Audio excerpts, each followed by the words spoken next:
Well, welcome. Well, we are here at Ditto Elementary, which is right down the street from the church, and a dear place in my heart because my oldest daughter came to Ditto, and next year my youngest daughter is coming to Ditto. And we're in the lunchroom, and I don't know about you, but when I revisit an old school, like an elementary school, I always felt like the lunchroom was bigger than it is. And now I walk in here and I feel like a monster. And it just feels so small. But when you have a whole bunch of small people, it works, right? Works. So this is Principal Minyard, and this is Anthony Parks. And Principal Minyard, tell us a little bit about Ditto Elementary. This is my first year at Ditto, and it's just a wonderful community. From the day I stepped foot in the building, everybody was so welcoming and friendly, and they just treat everybody like family. Whether it's the staff, the kids, or even our families and our parents, just a welcoming and inviting community. I would just affirm that as a parent of, the last 12 years that have had some type of touch, that great teachers, great leadership. We're glad you're here. So I know that I came to you a month or so ago and just asked, do you have an employee here that just exudes character and kind of is part of the culture of what you want to see here at Ditto? And who would that be? And I'd love for you to just kind of share how you came to the conclusion of Mr. Parks here. Absolutely. First of all, that was a really hard thing to decide. I believe that. But our leadership team came together, and we were just looking at character and the way people serve at our school. And Mr. Anthony came up. He just lights up the room. Like, he's joy. At lunchtime when I walk through, he always makes eye contact with me to say hi. The kids absolutely love him. He walks around and talks and interacts with the kids. He's created incentive plans for some of our students that are struggling. And he just really connects with the kids. And I just love that about him. Well, I loved it too. When I walked in here a second ago, I felt like he was dancing when I came in here, and we hadn't even met yet. And as soon as I walked in, you just gave me a big old hug, and that was just good. That's good. It's still intimidating for me to walk into a school here, and you took the pressure off. Not supposed to be intimidated walking in, even when we have a cafeteria full. No, it's not supposed to. You're supposed to, okay, yeah. Controlled chaos. We're okay. We'll talk a little bit about controlled chaos, because we've all been in a lunchroom full of kids at some point, and it probably does feel like chaos. Tell us kind of what that's like. Well, it's when you're dealing with what we have, over 700 kids. They come in, they have different attitudes, different ages. They're all dealing with different things at the same time. So it's like, okay, you need to change all these hats, but especially this time of the year, you already know who needs what attention. Yeah. So we know pre-K, we know who gets attention, who has to, they're gonna call your name. We do have a pre-K in Miss Bell. Every morning, we definitely have to speak to her. We have pre-K in Miss Mobley's class. Yes, we know water. Gotta have that water. And then it's one, he wants that individual attention, and we have to give it to him. Just open up his lunch, and he's fine. Yeah. And you just have to know who, and it goes for every grade. And you get that, it's just comforting, especially for them. You get to develop personal relationships. Yes. With all of these students at some level. And you're probably, this lunchtime's kind of when they get to let their hair down and recess, but it has structure, but it's also supposed to be kind of let's take a breath here. As you're getting to know them and some of the challenges that they have, what are some of the things, just generally speaking, that sometimes you hear from the kids? Most of the time, of course, boys, girls, well, let me rephrase that, young adults.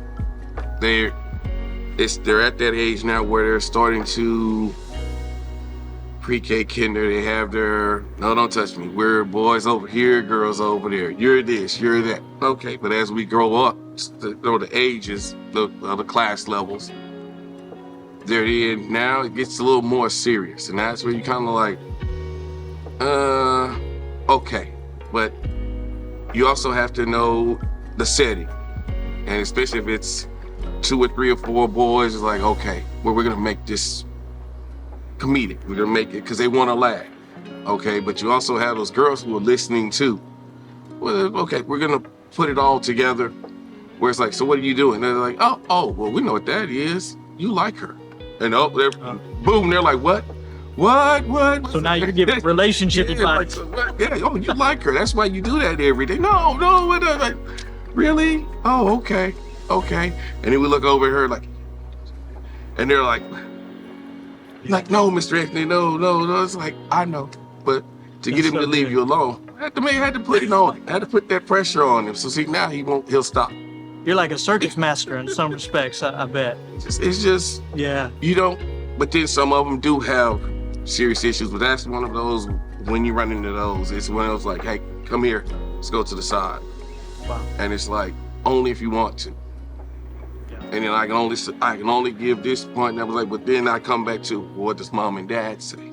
Yeah. Because one thing, I'm not gonna ever overrule mom and dad. Sure. So you have to keep, that's a must. We're gonna always put mom and dad forefront first. Yeah.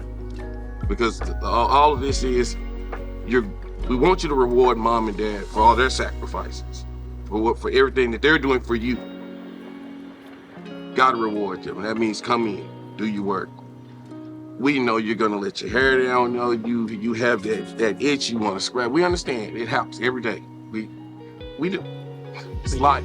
You get to be a differentiated voice to affirm that in them. Yes. That is so important. Yes. I know as I'm thinking about being a parent and my daughter being in this space, mm-hmm.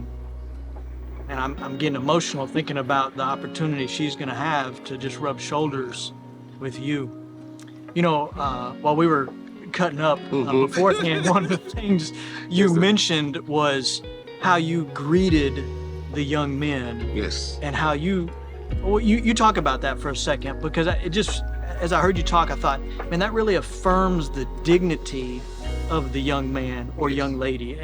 Well, how do you address them? It's definitely from my upbringing. You know, it was first instilled. You get a lot further when you don't address them, hi you, hey you, morning sir, morning ma'am. And when they pre-Ks are hitting you back with, I'm not a sir, I'm a boy. No, you're a sir. She's a ma'am. And I always, every day, it doesn't change. I have to keep putting it. And now, when they come in, they greet me with it. Morning, sir. Morning, sir. Well, morning, sir. Morning, ma'am. Have a good day. No, you have a good day. I'll try. No, you have a good day. You have a good weekend. You have a good weekend. So now that's good. Yeah, we're in competition. Who's gonna say it first? Which I'm sure they love playing with you. Oh yeah, yeah. So, I know working in the lunchroom is a paycheck, but I know that's not why you do it. Oh no. So, I mean, why do you do it? I mean, bare bones. Why do you do this? I do this especially, well, one, being in customer service, being, this is what it is. This is, excuse me, getting emotional, but yeah, that's very driving. That's very killing of my health. Got away from it, came here. Love kids. Came in, and to interact with them, to speak with them, and to see them as they grow up, take that and go on. It's just like being a gardener. You plant it and you just watch it. Some things grow real quick. Some takes time. But to see them being from pre-K, kinder, 6th grade, and they're still relaying back to, when you first came, you were this, that. Like, yeah, I know. You haven't changed. You stayed that same. Like, yes. I said, well, do you remember what? Like, yeah, oh yeah, I got it. You know, it's like, yeah, I said, well, take it on. I said, but when you're out in the world, don't lose that. Whenever you're interacting with someone, hold the door open for them. Say, hello, ma'am. Hello, sir. Whenever you, excuse me, ma'am. Excuse me, sir. By doing that, you at least take the edge off in this crazy world we're in. Yeah. Just that little simple, ma'am and sir, takes the edge off. I'm coming to lunch. I'm coming to lunch. So, you know, we're a church. We've had a great relationship with Ditto. The Teachers Lounge, we redid that about 4 or 5 years ago. Kind of the outdoor area that's painted on the ground, and the crosswalk over here. Yes. We were able to participate in that, but and we love doing that. We want to come back and do some of those things, but we also know just the power of prayer. Yeah. And if there was 1 or 2 things that you would encourage us as a church to pray for you and these students, what would those be? Daily, I pray for my administrators, my faculty, my staff, the parents that come in, excuse me again, parents that come in, my students. Just cover our minds, our spirits, our actions, our thoughts every day.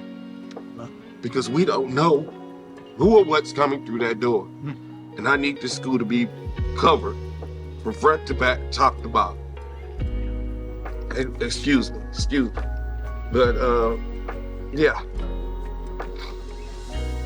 Because that's something I pray about every day. You know, because I don't want nothing to happen to anyone in here. Because I love my family here. They're the reason I come to work. Because I tell them, my job is to make your job easy. Yeah. If you can come in here and be like, okay, I need to. No, Anthony's out there. Okay. That's fine. Then you know what? Mission accomplished. I've done my job. You say how much you love your family. And your family has communicated how much that they love you. And one of the things that we want to do as a church, no strings attached, is just give you $1,000 today, just to say thank you. No strings attached. What? We just want to give you $1,000. Just say thank you. It has your name. This was an interview. We did. That's what we've been doing. Now we want to give you a gift and say thank you for taking care of our community. Thanks for taking care of our children. And you are loved. You're loved by your faculty, by your principal, by your students, and you are loved by Lake Church for caring for the community in the way that you do, in the way that you invest in our children. So thank you very much. Come on.